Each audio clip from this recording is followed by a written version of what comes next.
Please leave a message after the tone.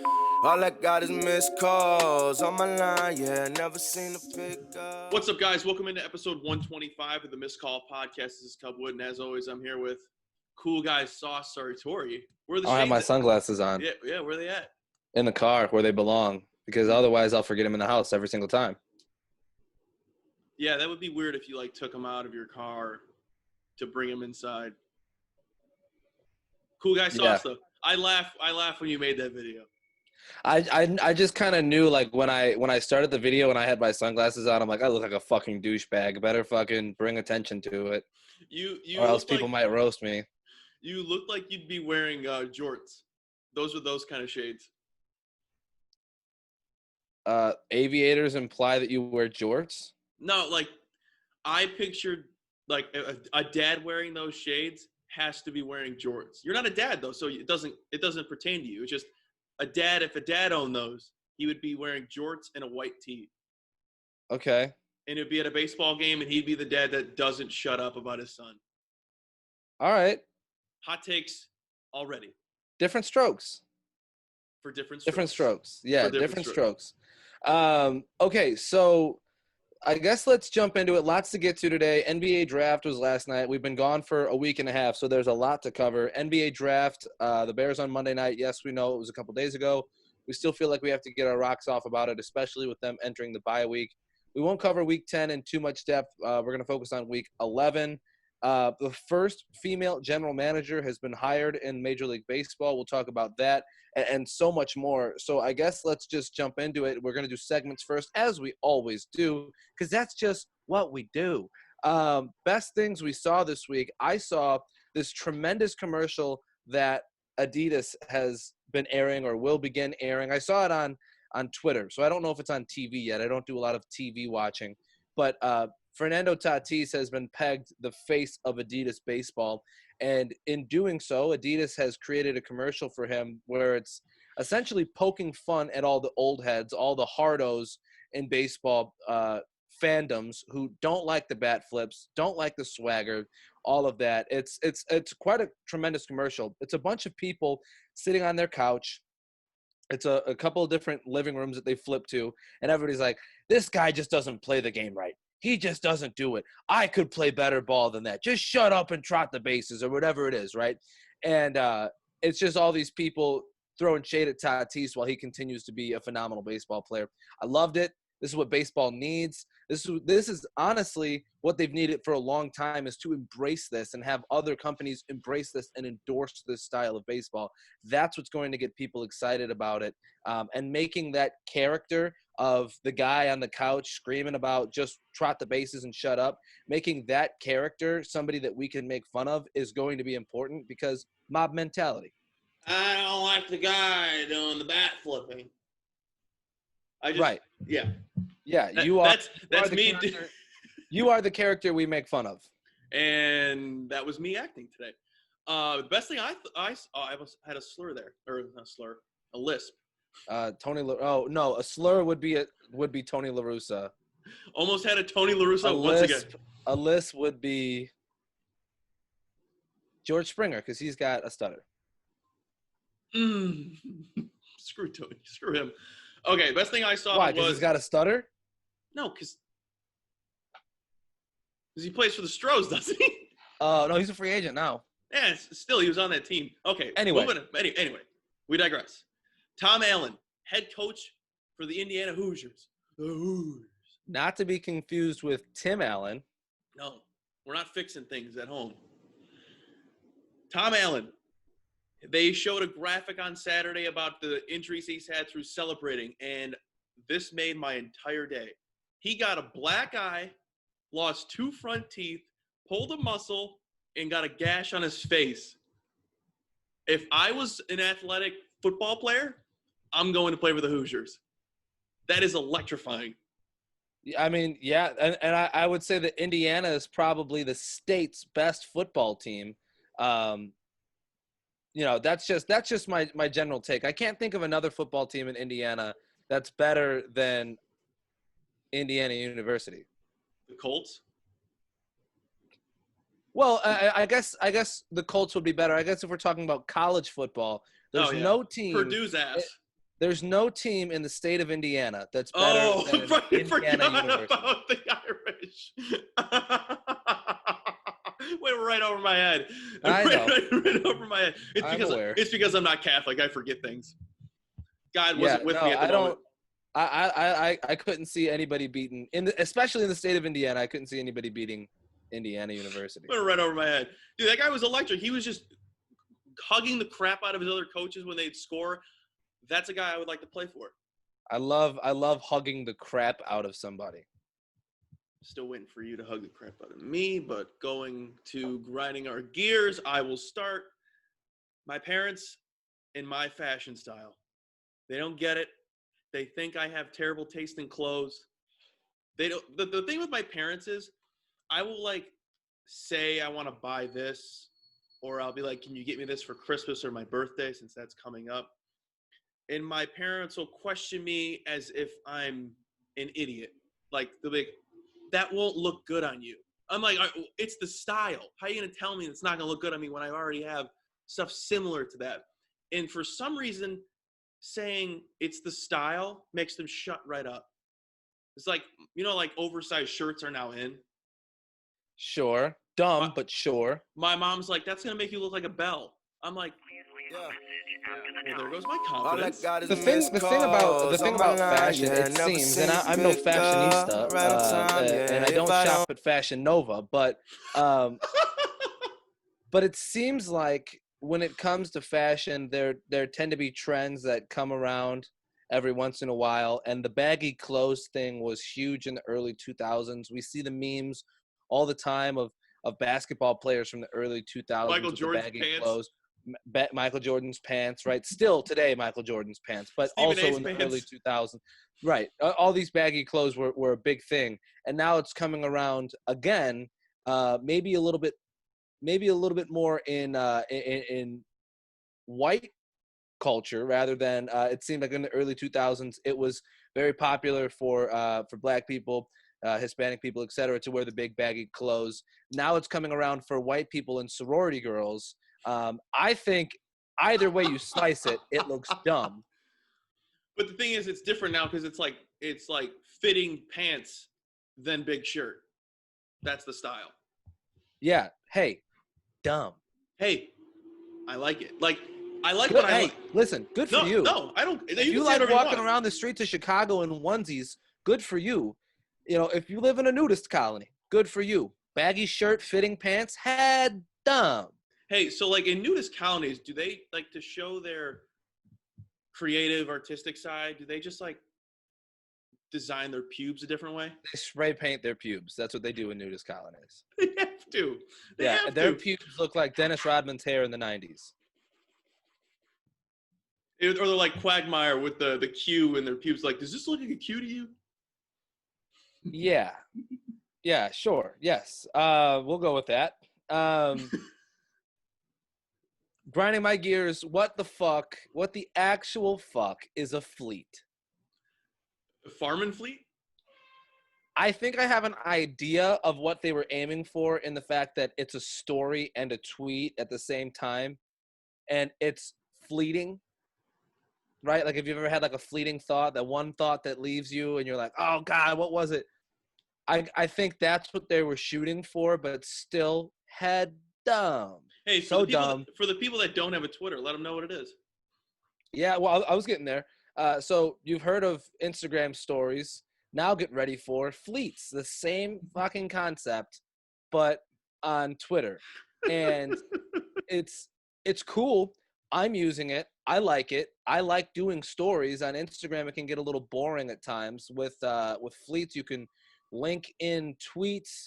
You can put in pictures. You can put in videos. You can take pictures. You can take videos. I like it. I am trying to be one of the early adapters to this portion of Twitter, but I don't think that everything needs stories. Hey, I went on Excel yesterday. They got stories now too.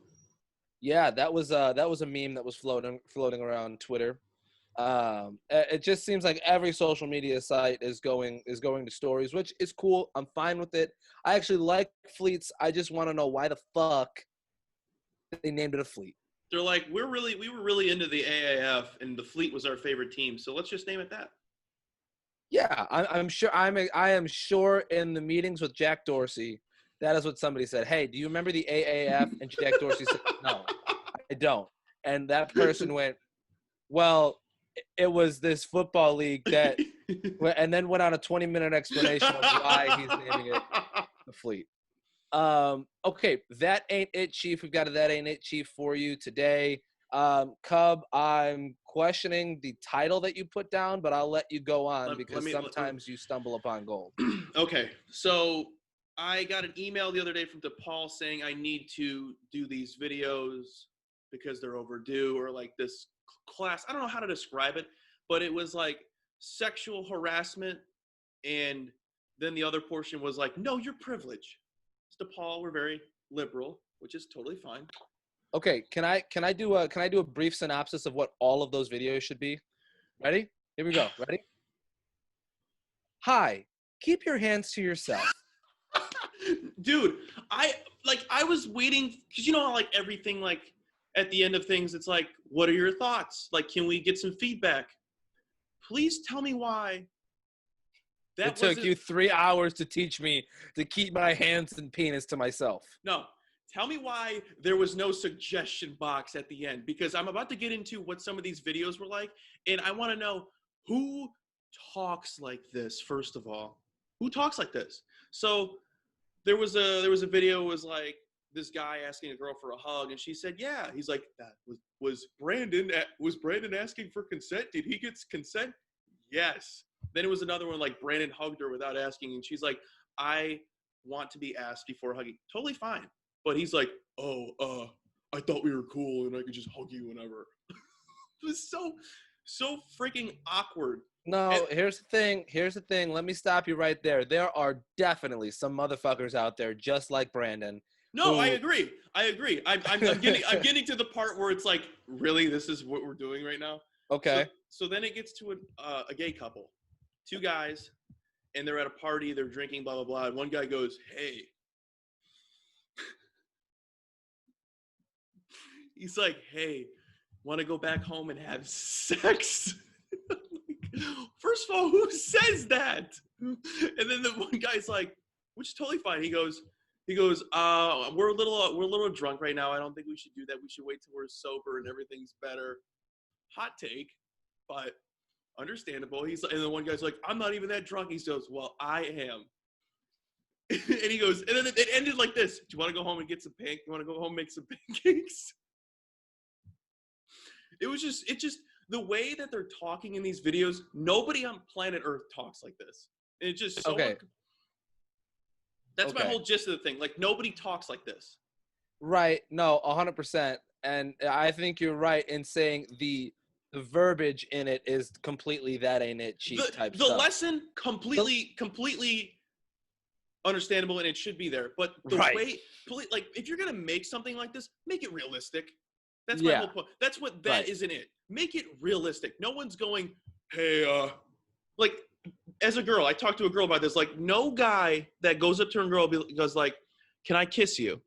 What is she gonna say? Even if she's interested, she had time to think about it. She's gonna say no.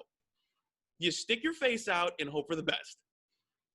Sometimes you get kissed. Sometimes you get slapped. And you live to tell the story. But you can't tell your story if you're behind bars because you're a creep who doesn't know how to keep his hands to himself. Let's move on. Thoughts and prayers. We have a couple of them. Lots of T's and P's. It was a good week. Lots of T's and P's. Let's save the good ones for last. I have an actual, like, this made me tear up, and these are actual thoughts and prayers that go out to Duke, the dog who played in the Bush's Beans commercials. Pour one up for the boys. Duke has unfortunately passed away. Pour one up for the boys. Hug your dogs a little bit harder today. Then pour Eat some a can of beans and pour some beans out for the homies. Pour some beans out for the ones who cannot make it. Assalamu alaikum. Do you have two, don't you, or do you want me to go? You could go, and then we can and then we can move on. All right. Are you laughing at mine or yours? I'm laughing out, pouring some beans out for the boys. You ever just splattering some in a parking lot? This man's eating beans. Okay. My thoughts and prayers goes out to the Pope, since his little horny self was liking some supermodels bikini photos on the gram. Pope Francis. Pope Frank was at it again, baby. He was trying to get some ass. Pope Francis and desist, please. Now, this is just me. We're completely kidding because you know damn well that man does not know how to use a cellular device. Do you think that wasn't? It's not. He doesn't even tweet his own tweets. So an intern like that for him? Mm-hmm, yeah. That's great. We need a little spice. We need a little more we needed more followers. Let me comment something real quick. Right. Now, it was probably one of the Cardinals, someone who's waiting to take his spot. Yeah, that's a hot take. They're sitting there going, "Oh, there's one imposter. There's one imposter among us, and it is one of the Cardinals." How can we make God mad at Frank? Yeah. Cardinal is sabotaging. I like it. Yeah, red sus. Ooh. See? I'm with the times. I haven't downloaded the game. I'm with the times. Yeah, so, okay, thoughts and prayers to the Pope, who got a little horned up, allegedly, and was liking some big booty pictures on the gram. Juergens was right there. Here's the thing. The Pope can't fuck, but the Pope can beat it, and beat it he did. Last TNP, last thoughts and prayers that we'll hand out today are for RJ Hampton, who, if you are close to basketball, and I'm not, but I know enough to know that RJ Hampton was one of the top prospects in the draft months ago. Everybody thought RJ Hampton was going to be a top 5 draft pick for sure. He was a lock. Well, he slid all the way down into the 20s, where the Nuggets selected him, I believe, with the 24th overall pick. So thoughts and prayers go out to RJ Hampton's bank account because he just lost a lot of money. I thought this was legitimately going to be a real thoughts and prayers, but the way you curved that around, I respect it. Thank you. Yeah, no, I mean, you think about it, like if you're a top 5 draft pick, you're going to make double digits in the millions, right? You're going to make over $10 million a year moving forward. RJ Hampton at 24, I'm sure will be a millionaire, but not as much as he would be if he had been drafted where he was slotted 2 months ago. I mean, hey, Patrick Williams could have took a spot. That might have been his. Maybe. But we send all of our thoughts and prayers out to those individuals, and we'll move on. Let's jump into sports talk. This is a part of the show where if you don't like sports, get the fuck out, but we want you to stick around. We're going to jump into NFL talk, and week 10 is a little bit too far away for us to talk about it. We recognize that. So we might touch on a few things while we're talking about week 11. We might touch on a couple of things, but we're not going to talk about week 10 because that was 5 days ago by the time you hear this, and who the fuck cares. But today is Thursday. We're recording at about noon, and so Thursday night football has yet to happen. Cardinals Seahawks is the matchup tonight. So we don't know anything that's happened. Let's just talk about it as though the game hasn't happened, because it hasn't. This is probably going to be the best Thursday night football matchup we get this year. Cardinals Seahawks in Seattle. Last time these two teams played each other, the Cardinals won in the fourth quarter. I want to say it went down to the wire, and the Cardinals pulled it out. The Seahawks coming into this one are struggling, I would say. They lost to the Bills most recently, and who did they lose to in week 10? They lost to the Bills. Was it the Bills? Okay, yeah. But they've been on a skid nonetheless. Yeah. And the Seahawks were a team that everybody thought, okay, this is going to be maybe the Super Bowl team this year for the NFC. Russell Wilson could win the MVP, and in the past 3 weeks, it really has looked like a downward almost like a free fall for the Seahawks as the rest of the NFC West, besides the 49ers, continues to get better and the Seahawks continue to get worse. Basically, are we sure they didn't lose to the Rams on Sunday? we're not going to fact check that. We're going to roll. So basically, for the people that are watching on YouTube, here's Russell Wilson at the top of the roller coaster. And then, that's a terrible analogy. Basically, you can literally, here's the thing, you don't even have to do it for the YouTube people. You can literally just say roller coaster. Russell Wilson's at the peak of the roller coaster. Week 8 hits, and then it's free fall to the bottom. But I was trying to make it. It was a terrible analogy that I thought I could make it work. But it's like Russell Wilson's going down, and then Kyler Murray's MVP stock is going all the way up. I think right. You wrote down MVP race. Who do you choose? I think Kyler Murray's going to win it. Well, let's talk about Thursday Night Football, and then I actually have a fun little thought process that we can go through together. Let me just fact check real quick. The Cardinals beat the Bills on Sunday. Remember with the Hail Mary to Nuke Hopkins? Oh yeah. The Seahawks lost to the Rams 23-16. Russell Wilson looked like dog shit all afternoon. Subsequently, so did Jared Goff. Every touchdown for the Rams came on the ground. Henderson had 1. I believe Darryl Brown had 2. And then the Cardinals-Bills game was just a down-to-the-wire fun one. Kyler Murray showing off his arm, running around like a little fucking midget. But a fun midget, a midget that we love, a midget that we call a midget affectionately. We would never do it in a derogatory way. Kyler Murray is the little brother of the NFL. Right now, yes, he is. 110%. But he's the little brother that's overachieving you, and you're really jealous. Yes, I could see that. Yeah. So with this game, I'll say this. I'm looking at Russell Wilson. Will he bounce back? What's it going to look like tonight against the Cardinals defense, who I think has been playing all right, right? You know, the Cardinals haven't been predicated on their defense. They have a couple of really good players out there. You think about Budda Baker. You think about Patrick Peterson, and then also the middle linebacker that they took out of Clemson. Isaiah Simmons. Isaiah Simmons, thank you. He hasn't been doing – I was literally about to bring it up. He hasn't been doing much. Still out there, still a force, Yeah. Still, in the run game. That speed is going to help you no matter what.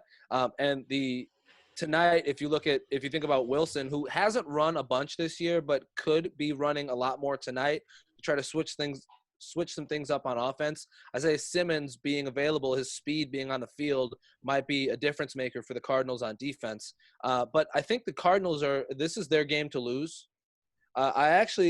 I was doing a little bit of looking at lines beforehand. I think the Cardinals are the dogs in this game. I'm gonna bet Cardinals money line. They're 2.5 point dogs. The total is set at 56.5. I think the over might hit because the Seahawks defense is atrocious, and the Seahawks are still gonna put up points regardless. Yeah, no, yeah, exactly. And if you look at last week, I think Jared Goff had over 300 passing yards. But like I said, all the touchdowns. How often does he throw 300 yards? No. I would say not incredibly frequent, but just some things to look at. I think this is a Cardinals game to lose, even though they are the dogs. They're in Seattle, but there's no fans there, so like that whole 12th man doesn't come into play. I like the Cardinals in this one, but let's talk about for a second that MVP discussion that I had brought up, right? So I'm going to list off player A, player B, player C, player D. We're going to go slow so that all the stats don't fry your system and fry the listener systems. But I would say within the past 3 weeks has really been, when we're talking about the MVP discussion, the past 3 weeks has really been the most volatile time for this race. So all these stats will be over the past 3 weeks. I'm not going to tell you who the player is until afterwards, right? So player A, 888 yards, 7 touchdowns, 2 interceptions, a 72.5 completion percentage, and a QB rating of 111.7. That's Josh Allen, isn't it? Compare that to player B, who's thrown for 899 yards, 6 touchdowns, but 4 interceptions, a completion percentage of basically 67%, and a QBR of 93.4 over 3 weeks. Of those two, who are you taking? The first one? You're taking player A? Yeah. Okay. And I agree with you. Is it Josh Allen? Actually, if you knew the names, you would agree with me too. But we'll keep going. So now take player A. Your 888 yards, 7 touchdowns, 2 interceptions, the 72% completion percentage, and the 111.7 QBR. Compare that to player C, who has 921 yards, 9 touchdowns, 1 interception, 71.7 completion percentage, and a QBR of 122.4. Say it one more time. 921 passing yards, 9 touchdowns, and 1 interception, 71.7 completion percentage, QBR of 122.4. That one. Okay, so player C. Yeah. I'll let you know that already you've crossed off Kyler Murray and Russell Wilson from your MVP discussion in the past 3 weeks. Okay. Oh, this is okay. I was wondering why the numbers were so small, and I forgot you said that. But Right. Go ahead. Yeah, you're going. So Kyler Murray, Russell Wilson off the list. You're with player C. Who's Patrick Mahomes? Let me bring in one final player. Nameless player, player D, 988 yards, 10 touchdowns, no interceptions, 127.4 QBR, and a 70% completion percentage. That's Patrick Mahomes. That is Patrick Mahomes. That's Patrick Mahomes. That one. Okay, so you're taking Patrick Mahomes over Aaron Rodgers. 100%. See, and here's the thing. We do this, and the reason that I wanted to do it nameless is because nobody, I think, up to this point in the NFL season, nobody's talking about Patrick Mahomes as a possible repeat as the MVP. It's weird because once I said Kyler Murray earlier, I was thinking, I'm like, yeah, Kyler Murray is the reasonable pick. And then you started with the MVP thing, and my brain goes, what about Patrick Mahomes? He has 1 interception the whole year, and he's still killing it. Yeah. I don't understand why he's being pushed aside. But like we're all aware of his greatness, but like he hasn't been covered as much as he usually is. It's weird how the media is all over Kyler, Russ, and then Brady and Rodgers, I would say. Yeah, I mean, I think that if I had to pick a top 3 right now, my 3 MVP finalists would be Pat Mahomes, Aaron Rodgers, and that third slot I think should go to a non-quarterback, and whether that's Dalvin Cook, who I think has played really, really well this year, and I'm sure that my dumb brain in the moment is forgetting somebody. DeAndre Hopkins. But I think it goes. D-Hop is another guy, but like, is that one play going to win him the MVP? I'm not saying the one play. I would if you're gonna say wide receiver to put in the MVP race, it'd be Stephon Diggs or Nuke. Yeah, I guess it would have to be one of those two if you're thinking about wide receivers. I think that, you know, your top 2 is Rodgers and Mahomes, and then I think that there should be a third player that isn't a quarterback in there just to kind of show good faith. And I don't necessarily know that at this point Kyler and Russ are the third best player in the league. But let's move on. Pat Mahomes is Cubs MVP thus far into the season without him even knowing it.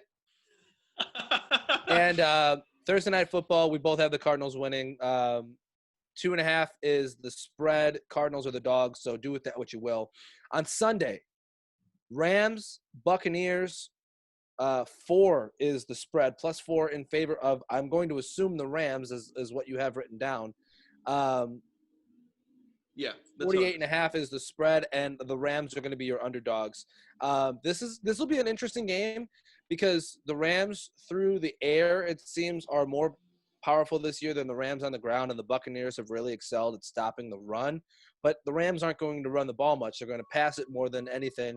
Also, Jalen Ramsey, I think, for the Rams defense, it should be up for Defensive Player of the Year. The way that he's been able to just shut down seemingly every wide receiver he's played against this year should not be taken lightly. And for that, I mean, you're basically at that point shutting down either Antonio Brown, Mike Evans or Chris Godwin. So, that takes away a whole half of the field. Brady's going to be looking one way all night, and that'll be interesting, or rather all afternoon. That'll be interesting to see. I think it's going to be a very fun game for people like you, people who get excited about good defense, good defensive play. The spread, or not, I always get those mixed up. The total's probably perfect at 48.5. It's kind of tough. That's a good one. It's kind of tough to decipher where that's going to go. But we all know S my D, I'm going to take the over if I'm going to pick anything. The under, I only pick the under if I'm 100% sure it's going to hit. I feel like the Rams could still cover, but that would be if they have a decent run game. If they have a decent run game, I think they could pull off a win. But I think the Bucs are starting to roll. Even after that blowout on Sunday night? I don't think that they're going to be bothered by it. I mean, they did what everybody thought they were going to do last week and just absolutely obliterated the Panthers 46-23. Everybody kind of expected that. They were going to come out angry, kind of wanting revenge for that absolutely embarrassing performance they put out on Sunday night in Week 9. But say the last 5 years, Tom has one bad game or two bad games every season. There's always one that stands out and that makes everyone in the media go crazy and be like, well, look at the clock, time's ticking. And then the next week, he puts a 50 burger on a team, and then we all forget about the week before. I think the Rams can win, but I think the Bucs are going to roll. Yeah, I think this is a game that'll go either way. +4 It'll be a is good interesting game to me. +4 is interesting to me, and I wouldn't be hesitant. I guess I'd be less hesitant in this game to put money on the Rams winning. So that'll be a fun one to bet on. Let's go through these last two quickly because we still got to get to Bears talk. One of the games I'll be watching for sure, Green Bay, Indianapolis. I think that this is going to be fun just because of the betting numbers. I mean, Green Bay is arguably the best team in the NFC. They're going to be underdogs in this one. Indianapolis favored by 1.5. If you bet Green Bay money line, currently they are +102, which is very interesting to look at.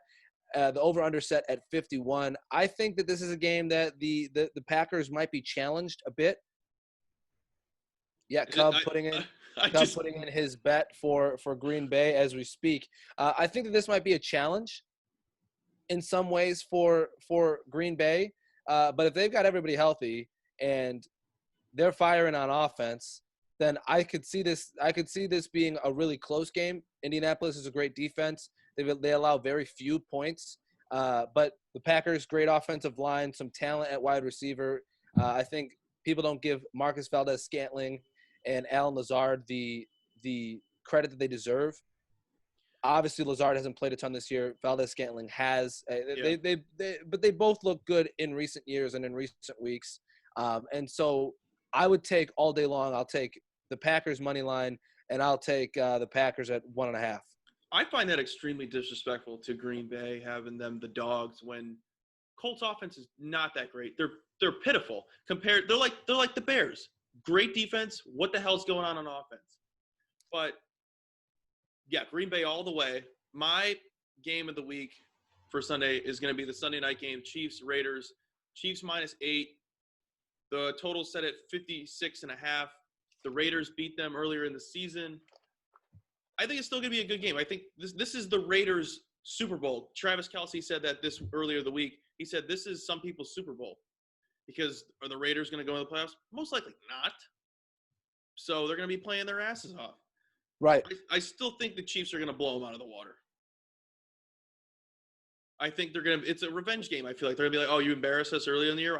We're about to Pat Mahomes is going to do his flex thing, and he's going to put up 40.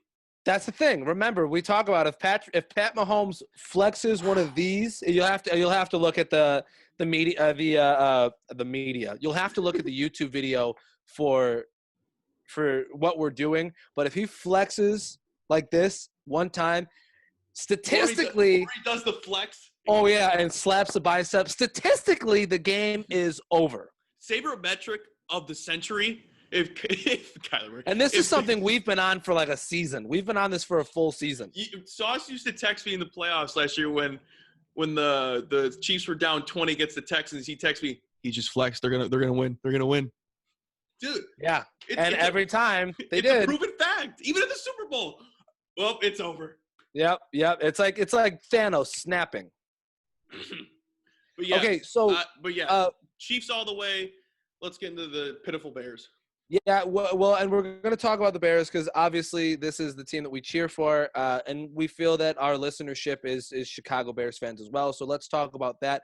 Not in too much depth, but in enough depth to talk about what happened on Monday night against the Vikings. The Bears will move into their bye week, I believe now at 5-5, third place in the NFC North, and slipping further and further down the playoff rankings, which I'm okay with. The Bears are going to need to draft an offensive tackle, and the higher draft pick you can get at this point, the better. But Matt Nagy hands over the play calling, gives the keys to Bill Lazor. First couple of drives, I thought, oh, okay, this might be a little bit different. It seemed like it was going to be death by 1,000 cuts. Underpass, run, maybe a little mid-tier route running that they would complete passes, high tempo, going quick, and then eventually they'd take their shot over the top. I think on the maybe the second or third drive, it was just like that, underneath, middle, and then they extended a play over the top down the left sideline to Allen Robinson, who toe tapped obviously on the left sideline. And I was like, oh my God, we're moving the ball. This might be good. And then it went bad really quick. The Bears got into the red zone, one of the worst red zone offenses, if not the worst red zone offense in all of football. They didn't score. Field goal resulted. The only touchdown the Bears had all night came from the legs of Cordero Patterson on a kick return to start the second half. It was just all the way around offensively atrocious. There aren't enough adjectives to describe how bad the Bears offense was. I'm going to take a quote from Barstool Carl. He said this after the game on Monday. He said, I'm sick and tired of being embarrassed to wear my Bears clothes. I miss wearing my Bears clothing attire with pride. Like, right. I haven't worn anything Bears since they were 5-1. I haven't touched my jerseys. Like, why would I wear it? What's the point? I know they're going to lose. And then on top of the record, remember being 5-1 and Nagy wouldn't shut the hell up about being 5-1? Look how the turntables happen, guy. Look, we're 5-5. We are not making the playoffs, Nagy. And then going off Nagy, giving up the play call. I forgot who said this, but this isn't my take. I just heard this and I thought that's just brilliant. Nagy giving over the play call to Bill Lazor is just showing how Nagy can't operate this team with the players that Ryan Pace has given him. And they're bad. Right. No, and that's something that I even have written down, Cub, is like, I think that everything that happened Monday night and leading up to Monday night was it was like a trail of breadcrumbs, and we're the ducks that are supposed to inevitably find the end game of the fact that it's not Nagy's fault. It's not the offense's fault. It's Brian Pace's fault for spending too much money on the defense, being inept at creating any sort of depth on offense, and the starters, to be honest with you, aren't necessarily great either. There's one bright spot on that whole offense. It's Allen Robinson, and that's it. And he's not coming back. And I don't see how he could. I don't see why he would. Of course, he could get franchise tagged, but that doesn't mean that he has to play next year. But it's kind of like a trail of breadcrumbs. And it's funny because in week 3, we're all calling for Trubisky to be gone. We don't want him anymore. Week 4 comes around, halftime comes, here comes Nick Foles. We're all singing his praises. I think Foles is now 1-5 as a Bears starter. He's done. He's got to be. I mean, obviously the injury happens too, and we don't ever root for injuries, but that happens, and that almost certainly means that after the bye week, Mitch Trubisky's got to be coming back. Matt Nagy said the quarterback competition is back on. It's wide open. It's anybody's job at this point. I could see. I actually want Mitch Trubisky to come back, which is a crazy place to be in. I want him to be the Bears quarterback again. I was just about to say I want to apologize to Mitch Trubisky for the things I've said.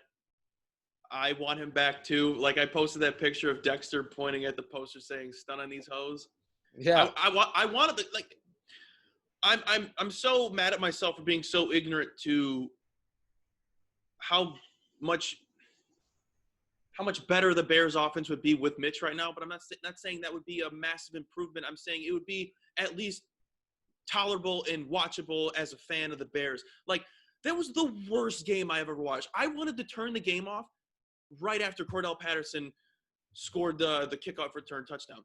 I knew it was going to go down from there. I didn't see the Bears winning. People were tweeting about, put money on the Bears money line. They're going to win. They're going to pull this off. No, they can't score on offense. They haven't scored a single touchdown in the third quarter this season on offense outside of that kick return.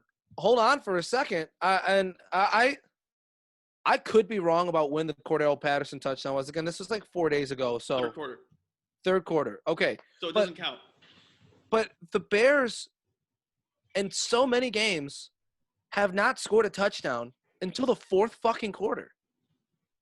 You can't do that. You can't do that and win games. And I know some idiot out there is going to go, well, just look at the box score at the end of the game. Be like, well, they put up 17 points. Did you look at when they scored them and what time it was on the clock? They scored 14 in garbage time. They scored 14 points with the last 5 minutes of the game. Against the Vikings defense that isn't very good, 149 yards of total offense. I'm just kind of going down my list of notes that I have. You cannot put up those numbers. 148 yards total? That's atrocious. Right. And again, I'm just kind of going down my list of bullet points that I've written down. I think the play calling really didn't change. It seemed a little different early on. We talked about that. And then it morphed into what we've known. I think that this is truly an indictment on Pace's inability to put together an offense. I mean, I saw some crazy statistic that in the time that he's been with the Bears, he's only drafted 2 offensive tackles, Arlington Hambright and oh my God, the other kid's name, I have it on the tip of my tongue, but it's escaping me. But 2 tackles, and what is it, 7 years that he's been with the Bears that and there are positions that it's a position that the Bears have constantly struggled at. Charles Leno Jr. isn't tremendous at tackle, serviceable.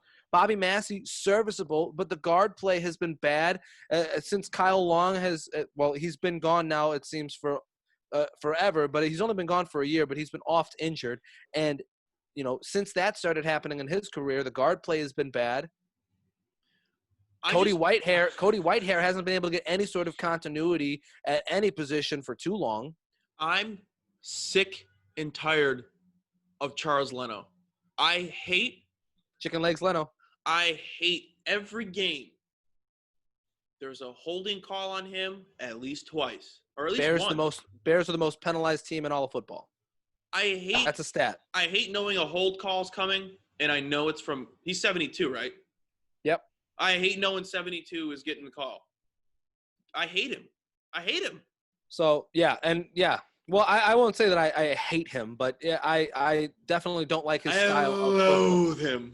I don't like his style of football for sure. I want to say something about Bill Lazor. I want to put zero blame on him. He had, 4 or 5 days to figure out the offensive scheme that week, or the game plan, yeah. Game plan. If anyone expected some spectacular game on Monday, you're an idiot. You should not watch football, because there's no way they were going to come out and blow up the Vikings defense. That's impossible. The trend is going to continue. They're going to keep sucking and sucking until the season's over with, and then they're going to make some stupid fucking – I'm cussing right now, and I don't like doing that. They're going to make some stupid decisions that are going to worsen the team. Like, they gave up – like, this is also blaming Ryan Pace as well. Leonard Floyd has more sacks than Robert Quinn this season. I'm not listening. Here's the thing. I'm not listening to the whole Leonard Floyd thing, because that guy is not very good. He's streaky. If you listen to the Wednesday episode of Pardon My Take, Big Cat kind of goes over that and talks about the fact that he's streaky. Like he's played in like 60 something games, and in 60 something games he has 28 sacks, but in I want to say over 45 of those games he doesn't have a sack. That's a good stat. Like he's streaky, right? Yeah. So Leonard Floyd isn't necessarily good, and he didn't compliment Khalil Mack very well. But I agree that spending money on Robert Quinn, the amount of money that they spent on Robert Quinn is dumb. You only heard his name the first play of the year. That was it. Well, week 2, first play of the game was the only time we've heard his name for a sack call. I forget he's on the team. I think he's got 6 total tackles this year. And he's not been injured. Just kind of finishing up my laundry list of things. Anthony Miller, I don't think can be on the Bears after this year. He can go play on a different team. I hope the best for him. When it comes to the Bears, he can't be there. Darnell Mooney needs to be your number 2 next year. I think the defense is super legit, and you could tell that they're legit in the fact that against Derrick Henry and against Dalvin Cook, 51 rushing attempts, they held both of those players to 168 yards combined and 3.2 yards per carry. So I think that's awesome. No touchdowns from either one of them. But Akeem Hicks is a big reason for a lot of that, and he's down with an injury allegedly. Some people, our boss, Wes Tone, calling it a phantom injury, a mystery injury. I don't think so. Akeem Hicks, if you watched any of that game, was playing like a man possessed. I mean, he at one point he I think he took Dalvin Cook and ripped him out of a pile, said no, like literally shook his finger in his face and then patted him on the helmet. He's my favorite Bear.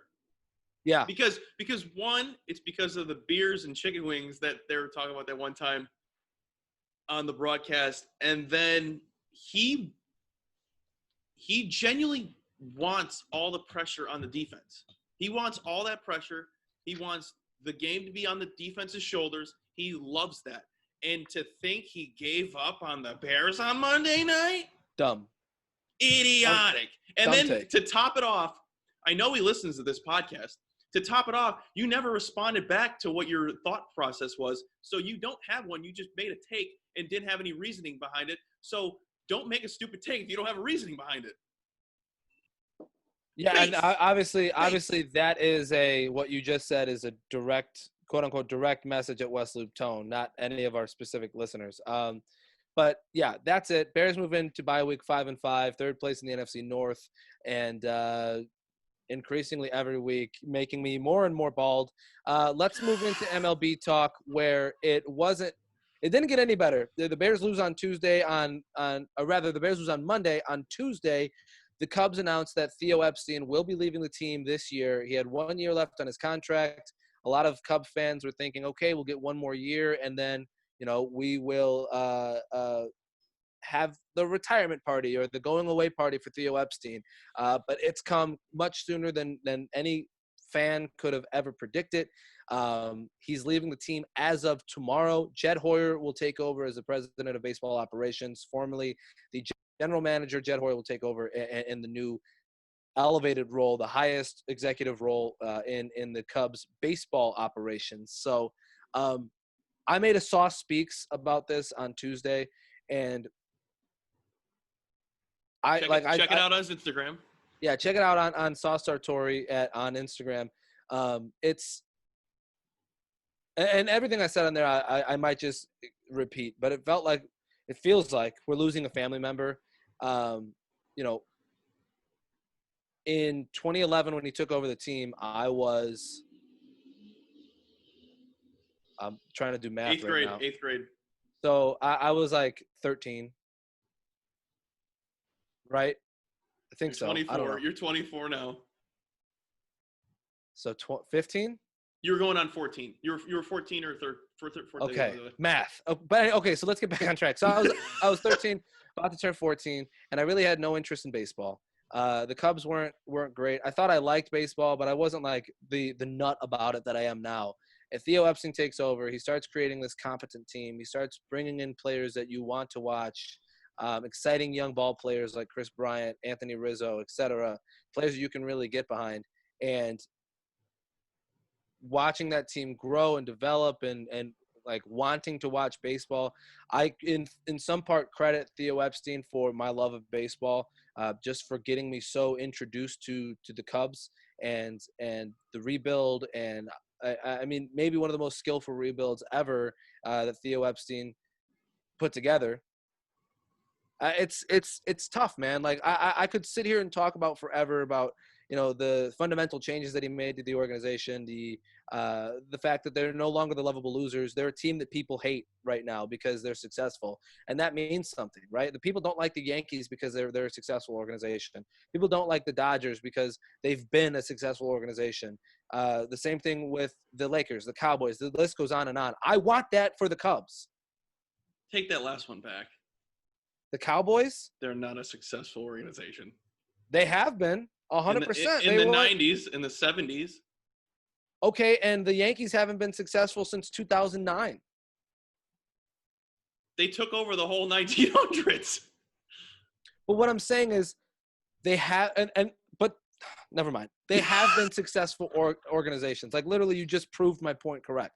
But they have been successful organizations in the past, and now the Cubs are in this position where they are being one of those teams. People don't like the Cubs because they're successful and good things happen to them, and that's way different than it's like, aha, the Cubs lost again. Oh well, let's go drink. It's like when the Cubs lose and the Cubs lose big, it means something to the city, and that wasn't the case in 2010 and years prior. So Theo Epstein changed the culture of the Cubs, made them a contender, World Series championship for the first time in 108 years. I mean, as a fan, I thank him. As a broadcaster and an analyzer of baseball, I thank him for giving me this passion for what I want to do, or at least in part giving me that, right? Theo Epstein's been a huge influence on my life, and it sucks that he's leaving.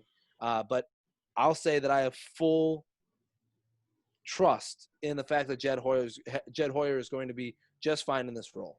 Jed's taking over. I'm going on a bender. Yeah. But you see, the funny thing is that was said in a happy tone when it originally happened. Theo Epstein, Jed's in charge. I'm going on a bender. You could say it again in a sad tone, and it means the same thing. Jed's in charge. I'm going on a bender. He's the GOAT of rebuilds. He's the GOAT of I think of baseball front offices, dude. Like 100%. Like GOAT of taking away curses. Yeah, the curse breaker has been a nickname floated around there for Theo Epstein. But, I mean, just in general, man, like, good dude. How old is he? He's he's maybe young. 40-something. Would he take over the Red Sox when he was 20? He took over the Red Sox really, really young. Where do you think he's going to go next? Theo Epstein's 46 years old, born in 73. There's a couple different things I could see happening to Theo Epstein. Number one, he takes over the same job for a different team a year from now, president of baseball ops, and turns around a franchise. I know the Phillies and Mets right now are two teams that really, really want him to join their front office. Those are the two big openings right now, but he has said that he's not going to.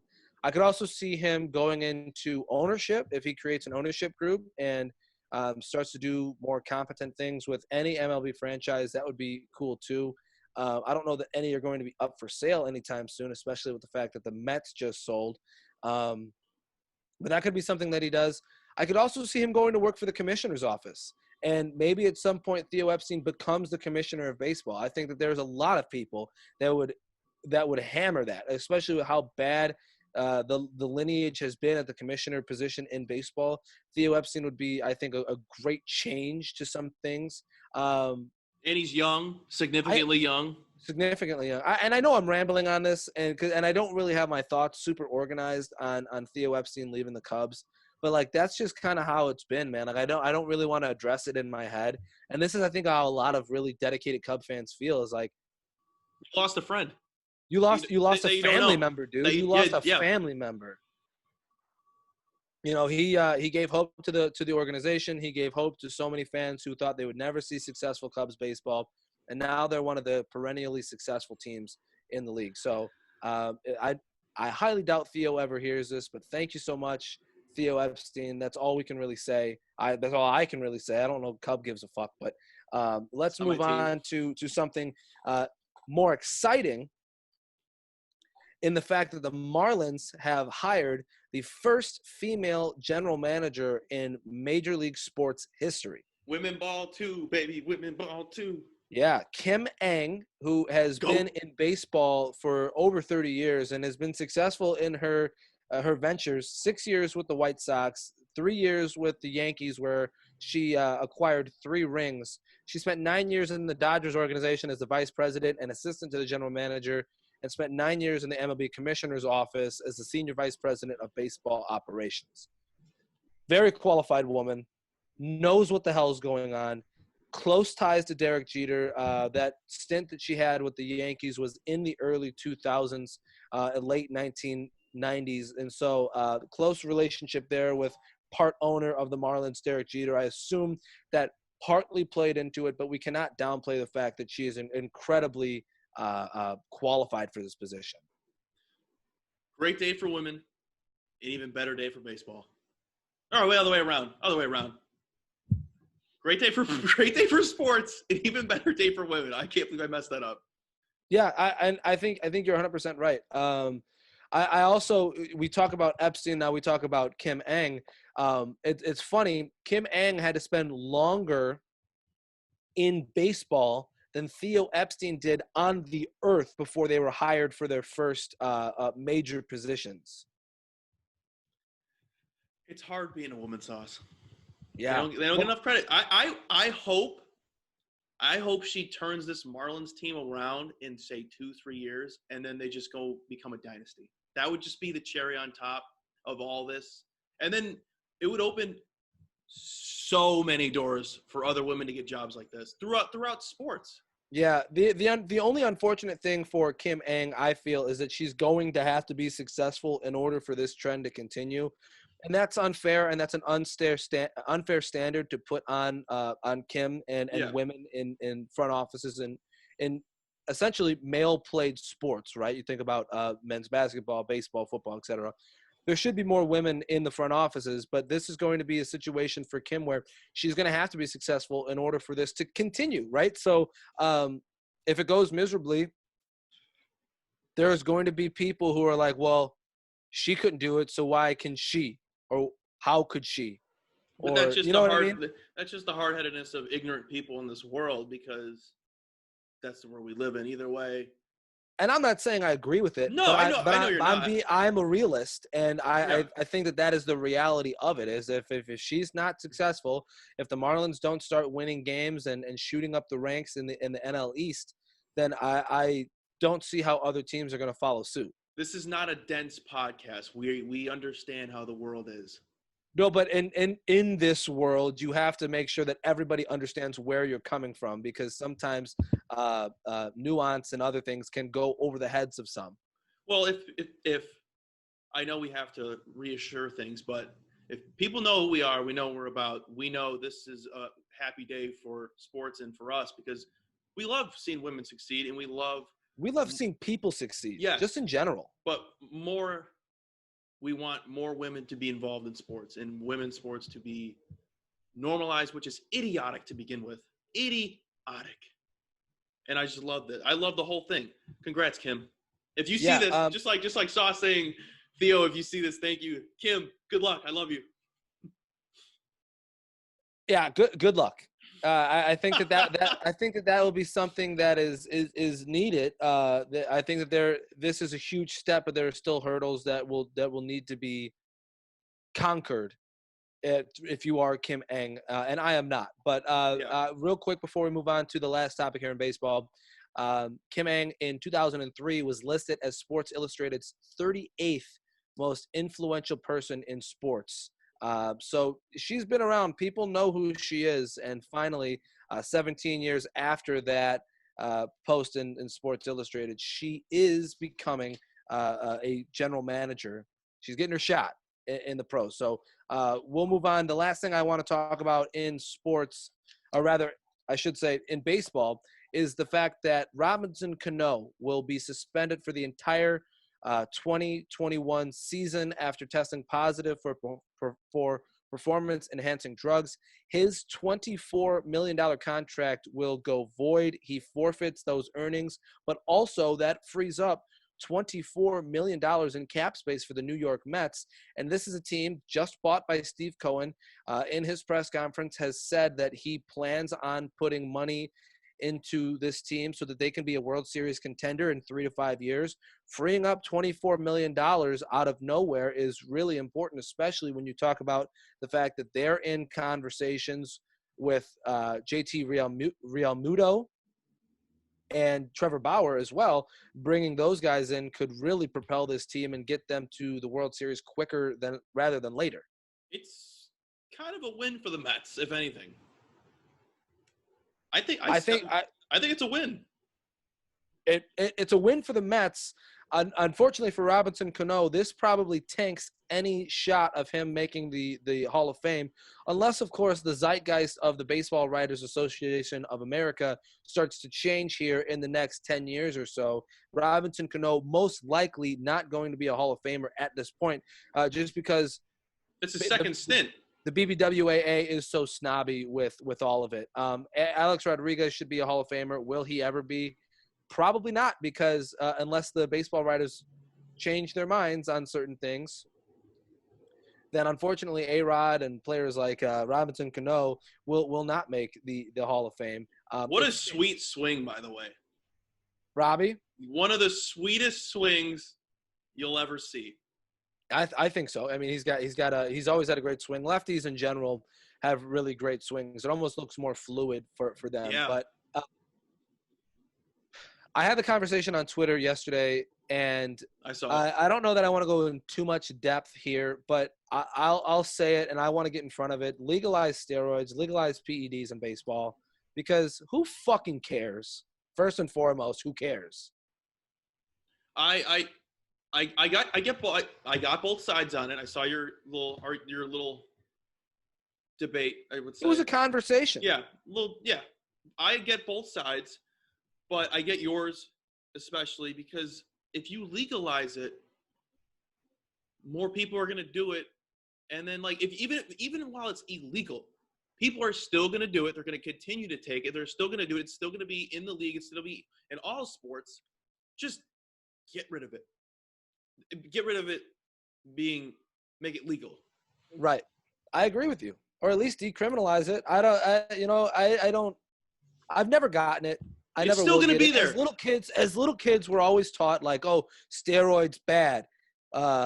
Steroids bad. And it doesn't make sense. It doesn't make sense because I would like anybody who's ever said steroids are bad to play 162 games in a summer.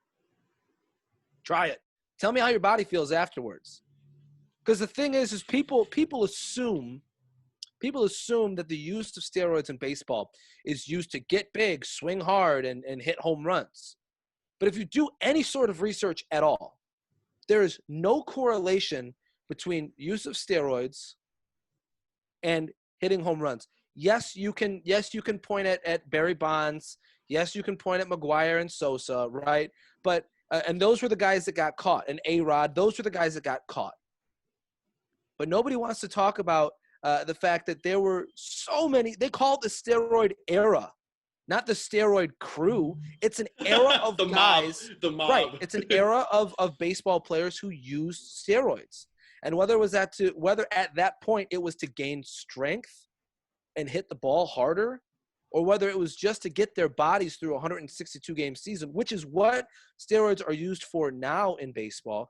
Steroids are there to create muscular endurance and keep you on the field, right? So in the dog days, as they call it, in the middle of summer, when you feel like shit, you don't want to hit, you don't want to throw the ball, you'd rather be sitting at home, the using steroids gives you muscular endurance to continue to perform at your best and therefore make more money later on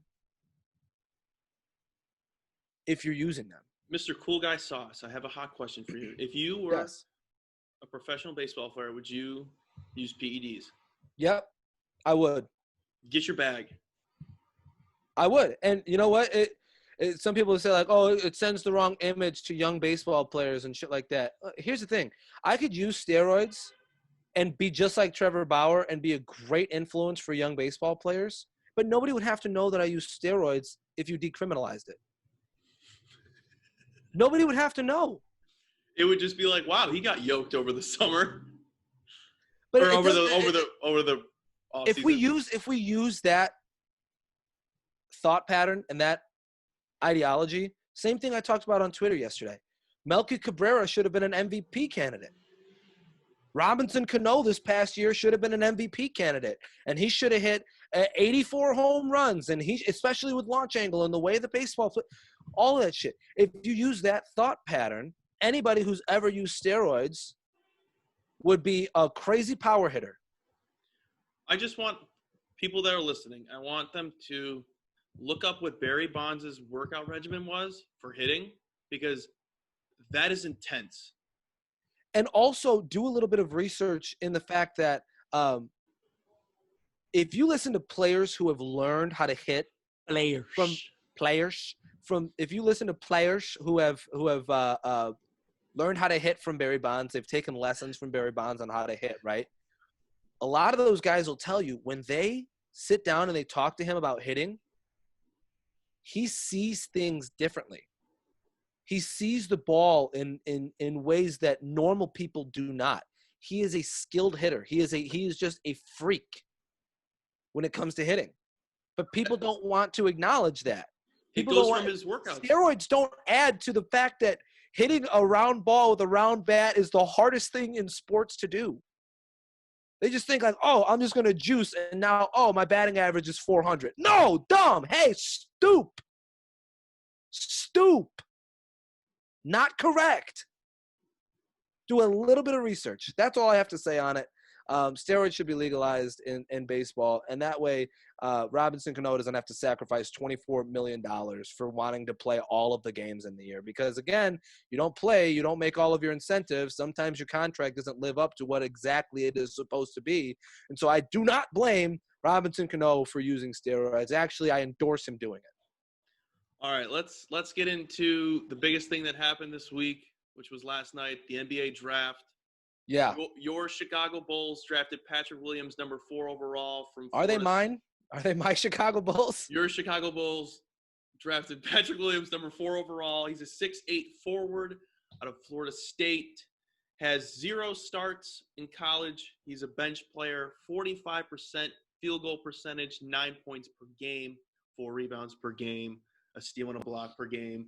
And I want to let you know, I've looked up something. SB Nation said he likely won't provide the type of volume of scoring teams look for with a top 5 pick. What are your thoughts? I think this. I think a lot of people are going to freak out. Oh, my God, who is this? We could have had Obi Toppin. We could have this, that, and the third. Oh. He's 19 years old. So is everyone in the draft. Not true. It's not true, but most of the people are one and dones. But if you think about the player development from if you think about where a player is at 19 years old and where they are at 21 years old, it is vast. It's way different. No, 100%. Think about your own growth from 19 to 21. Very different people, very different physically, very different in the way that they can play basketball, etc. So at 19 years old, Patrick Williams can still be anything he wants to be. No, I was just giving you a hard time. No, but I'm speaking to that skeptical Bulls fan who last night was like pulling a Kristaps Porzingis, right? You remember when when the Knicks took him years ago and the kid was crying because who the hell is this? And the city of New York was about to burn to the ground because the Knicks drafted some kid from overseas. We don't know what Patrick Williams can be. But this draft, go ahead. But the Knicks fans that didn't do their research on him, idiots for just getting mad right off the bat. And they ate crow. Now he's gone. So this draft in general was not very good. It wasn't deep at the top. There wasn't tremendous talent at the top. Whereas last year, you look at Zion and Ja, like there was a very clear top 2. If you got a top 2 pick, you were getting a franchise guy either way. In this draft, if you had a top 5 pick, you knew who the top 3 was going to be, but it really wasn't like, wow type of guys. You can, if you're a LaMelo Ball guy, cool. I guess you probably have a Triple B hoodie hanging up in your closet, and shit like that. But like at 4, and I think Kaplan said this last night on Twitter. At 4 in a draft that isn't very good, you take the guy with the highest ceiling, because at 19, who knows what he could be. Yes, he was a 6-man at FSU, but he was rated as a lottery pick regardless. The Bulls really liked him. They liked his age. They liked everything that he can do on the basketball court, allegedly. Apparently, he's got a lot of grit and a lot of ability to grow, and so why not? Fuck it. Obi Toppin, as cool as the name is, and yes, he was the player of the year in college, and had a tremendous year at Dayton. And I'm happy for the Knicks. I'm happy that your team got them. Like, Obi Toppin would have been cool, but at the end of the day, was he the best available player? We don't really know. This could be something we look back on years from now and the Bulls were stupid for not taking Onyeka Okongwu or Good Obi name. Toppin, or it could be the best thing the Bulls ever did. We don't know. But I'm willing to trust in the fact that this shift in the front office with Arturas Karnisovas, I'm willing to bet he made a good pick, and he did his research. Ain't no stopping Obi Toppin. We ain't gonna stop Obi Toppin. So the Knicks drafted Obi Toppin, number 8 overall from Dayton. The Naismith Player of the Year. This guy, I like this guy. I like this guy a lot, Sauce. I stayed up all night watching highlights, and he is a human highlight reel. He's got a good shot. He's athletic as hell, and I think he's going to be great for the Knicks. The Knicks are so young, Sauce. They're so damn young that I just want them to scrap all the players that they have that are useless, like Julius Randle. Please trade him and get whoever you can out of it. Frank Ntilikina. Whatever. And there's so many Knicks fans out there that don't want Russell Westbrook. I want Russell Westbrook for 2 years. Give me 2 years with him. Then he makes players better. Look at what's his name? Plays for the Pacers.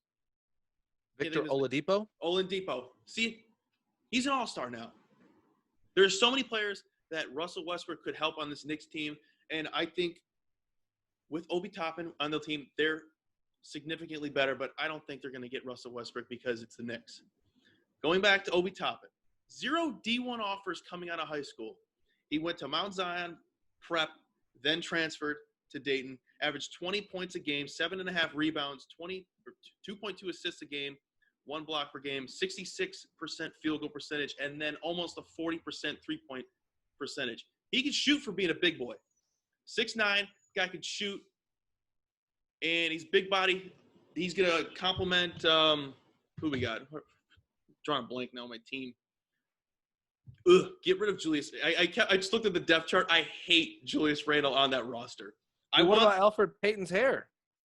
He's there. He shaved it. Oh. He's short hair now. He looks like me.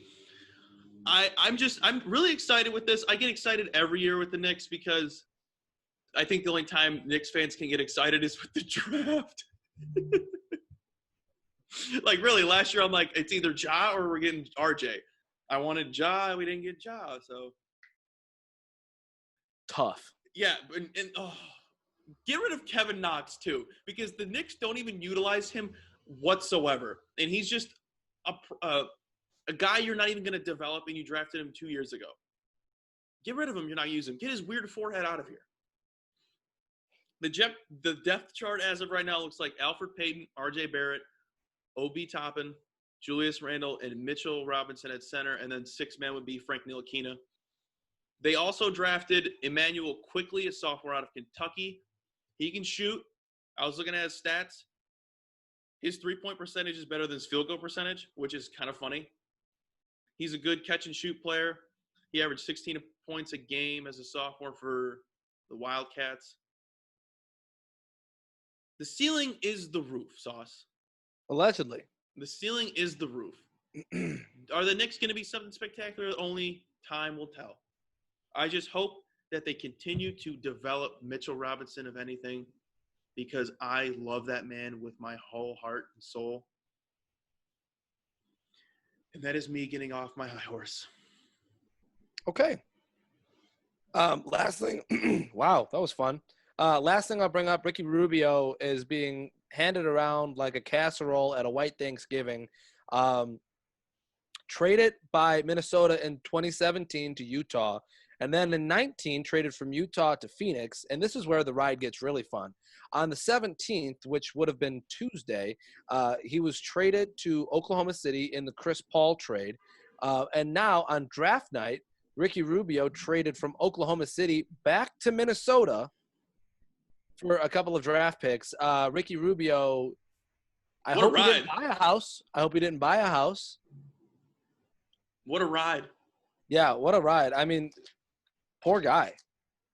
But that's really all that we have in draft talk. I mean, we could sit here and talk about all day the draft order, and I thought the Bulls would move up for Wiseman, but as soon as that Klay Thompson injury news came out, I knew that wasn't going to happen for them. They would hold on to that number 2 pick, but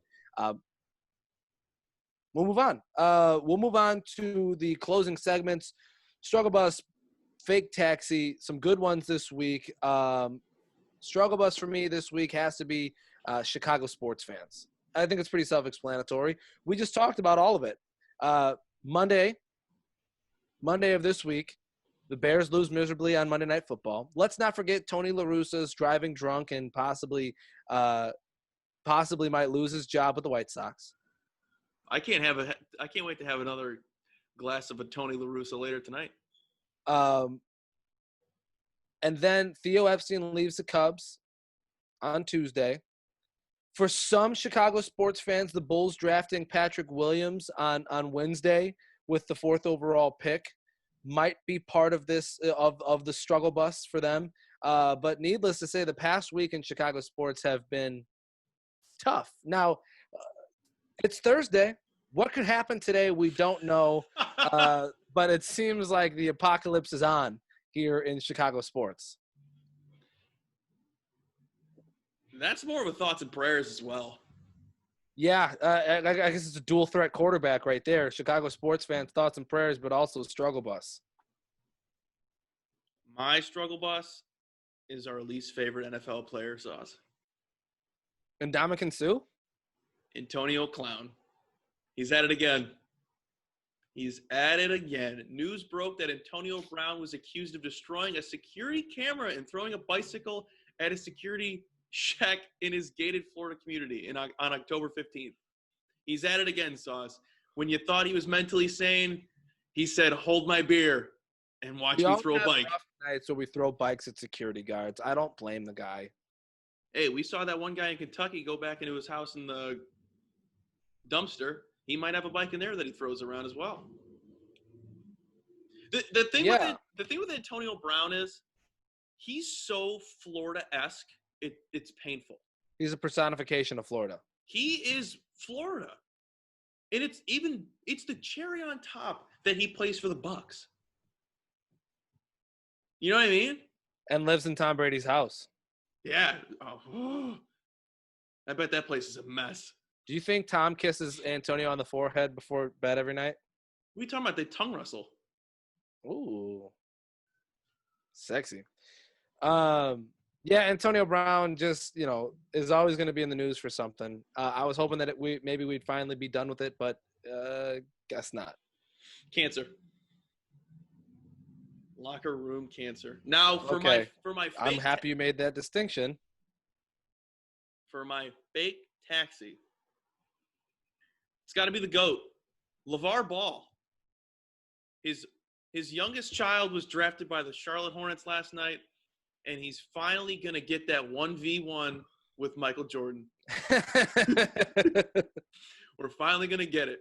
LeVar, Michael Jordan, GOAT versus whatever Michael Jordan is. GOAT. No, can't be because LeVar's the GOAT versus BOAT. And who's the BOAT? Michael Jordan, yeah. Okay, that makes sense. That is so comical. That is an SNL skit in itself. Like, guy who talks crap about beating Michael Jordan 1v1. His son is drafted by the team that Michael Jordan owns. Oh, and then the hat. The hat was everything. He said, I'll have a different hat when he gets drafted, and he'll say, I told you so. He had that hat. Did it say I told you so on it? Yeah. I didn't realize that. That's hilarious. I love LeVar Ball so much. He's a marketing god. Well, yeah, but a businessman he is not. Maybe you're still waiting for your Triple B hoodie Your shoes. in Your the mail. shoes. Yeah, your shoes. Yeesh. Fake taxi for me this week has to be Alex Smith. I know Alex Smith is a family man, but he's in the fake taxi nonetheless. As last Sunday, He's a week fan. 10. Last Sunday, week 10, for the first time in 728 days, Alex Smith made a start in an NFL game. Actually looked really well, really good, I should say, against the Lions. Threw for almost 400 yards through the air. Had a great day. Alex Smith, obviously coming back from a traumatic leg injury that he had years ago. And it's awesome to see him back out on the field. So fake taxi, Alex Smith. Congrats on making it all the way back, King. Shouts out. Shouts out. Let's wrap it up with Tinder bios. Everybody's favorite part of the show, Tinder bios. Cub, I'll let you go first today. Thank you. Thank you. This is Take a deep breath. Take a deep breath. Don't skip over any words. You got this. coming from the quotes that I read earlier, you rude ass. This is Kate. She's 22. She goes to Northwestern. My friends might be hotter than me, but that just means I have a better sense of humor, ? Sauce, I'm not done. Not funny. But is she implying that she's funny? Is she basically telling me so. I'm funny? We'll get back to that. Let's talk Four Locos, hockey, and the dumbest shit you did during quarantine. I did yoga for a week. I ate all of the food I would buy the day of. Kate, you're probably not funny because this isn't even a clever bio. She thinks so. I, on the other hand, am out. Good. See you later. See you, All right. Kate. This is Gabby, 34. Her tags that she has in her bio include coffee, Black Lives Matter, gardening, LGBTQ+, and we've got a Disney adult alert. Disney adult. Disney adult. No. She said, read this. I'm a chubby Latina transvestite, which I don't think is the PC term anymore, but I'll let Gabby be Gabby. But she's a chubby Latina transvestite looking for a guy who's into people like me. If that's not you, please swipe left. I'm too shy to start a conversation, but if you're really interested, just holla at me. Holla was capitalized. If not, after a few days, I'll cancel the match and peace. Reasons for swiping left. If you're doing any hard drugs, swipe left. If you're on the Trump train, I already tried dating one and it didn't work. So that means everybody who supports Trump must be the same type of person. Swipe left. Be humble. I want to make a man want to speak Spanish. Fiesta. Her anthem. Nueva. Her anthem is She Wolf by Shakira. Is that? Now, I frequently will tell people that I'm high on life. Is life a hard drug? Life is hard, but is it a hard drug? I'm asking. It's a gateway drug. Life is a gateway drug to what? Death? You're going to get there eventually. You know what? I've always wanted to learn how to speak Spanish. So all I'm saying is I'll learn some Spanish with Gabby. Hopefully not through Disney movies. Is it Gabby with an I or a Y? With a Y and one B. I can get behind different. that. Sure. Sauce. That's our type. Different. All right, next. This is Carrie. She's 31. She's a stylist. She's pansexual. And she lives in the greatest city of all time. Chicago. Bowling Green, Kentucky. Oh, Ooh. Nashville, Tennessee. All right. Carrie just moved from Seattle to Chicago. Video games forever. Deep in debt. Lover of all kinds of music and art. I'm equally bougie and small town depending on my mood. I like cartoons, beer, whiskey, live music, adventures, arcades, all kinds of food except for some seafood. Black Lives Matter. What's ACAB? all cops are bad. That's what it is? ACAB, yeah. All cops are bad. It's almost Abacab. Whatever that is. It's an album. I think it's Phil Collins Oh, or Peter Gabriel. It's one of the two. Carrie, I want to know what equally bougie and small town is. So Juliet. so is her saying she's bougie, meaning she's like a city gal and a small town gal at the same time? Why couldn't she Right. just? So she's me. You remember that? Is it Queen that sings "Don't Stop Believing"? You know how there was That's just a Journey. That's city Journey. girl? That's Journey. Thank you. You know how there's just a city girl, and then there's just a. Isn't that how it goes? In a lonely world. Yeah, and there's just a city boy. Took the She's midnight both. train. Yeah, she's a hybrid of those two. She'll take the midnight train going anywhere Yeah, in a smoky room, smell of wine and cheap perfume. and the cheapest of perfumes. By that she means it'll smell like beer and whiskey with live music. What are you doing? I guess we can watch cartoons. I still watch cartoons. Fuck it. Ren and Stimpy all the way. I was just gonna say Ren and Stimpy. Nice, man. We're made for each other. Okay. Trisha is 33. She's a straight woman, and she's 10 miles away from wherever Cub was. Cub allegedly has set his settings on Tinder to 30 plus, looking for all the MILFs out in Chicago. Yep. But Trisha says, help me take better photos. The end game is to find a serious someone to thrive with. Got to start somewhere. Why not here? I respect the couch life, but far prefer disc golf and airsoft. Want to join me and make the best of this situation? Fit, funny, hopefully not annoying, and taking care of my own damn self.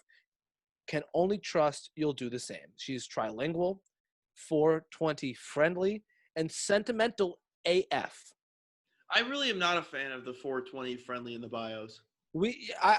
That's starting to be a red flag. The 420 in the bio, the funny in the bio, the Disney. airsoft gun thing that she's got going on too. I really don't think that a productive relationship revolves around shooting one another. But maybe if you're on the same team and shooting others, like Bonnie and Clyde, they seem to have a really great relationship. So maybe if Trisha and someone were to go airsofting together and play on the same team, that would create some homicidal bonding. I think she's looking more for a Mr. and Mrs. Smith type of relationship. Ah, yes, of course. Listen, she said she's trilingual, and Gabby speaks Spanish. So maybe between the two of them, I can learn how to speak a couple languages. So that's what because of course we're, as Trisha says, we are taking care of our own damn selves. And by learning some languages, I will be doing the same. You don't have to. Yeah. Okay. There it is. But that's what I'll do. That's what I'll do. I'm learning languages in this episode of the Missed Call podcast. I just want to say, this is the first time you've ever gone back to back without being out. I found a way to not do something stupid with these two individuals. So there's that. I gave you some tolerable human beings. Some what? Tolerable human beings. I heard you say towel roll. No, tolerable human beings. There's the words. All right, real quick before we go, just coming across the news desk as we speak, Klay Thompson has torn his Achilles and will likely be out for the upcoming season that is set to start on December 22nd. So you heard it here first on the Missed Call podcast. We're always breaking news, always breaking hearts, and Yeah, let's get out of here. Let's do this. Episode 125 of the Missed Call. We'll wrap it up. Make sure you follow us at Call Podcast. Also, make sure you follow our media company that we are a part of, Bustem Media. Big things happening over there all the time. BUSTEM Media. You can book it. Bustem Media. Cub, let's get out of If here. I don't Love you guys. call back, leave me alone. Please leave a message at the tone. All I got is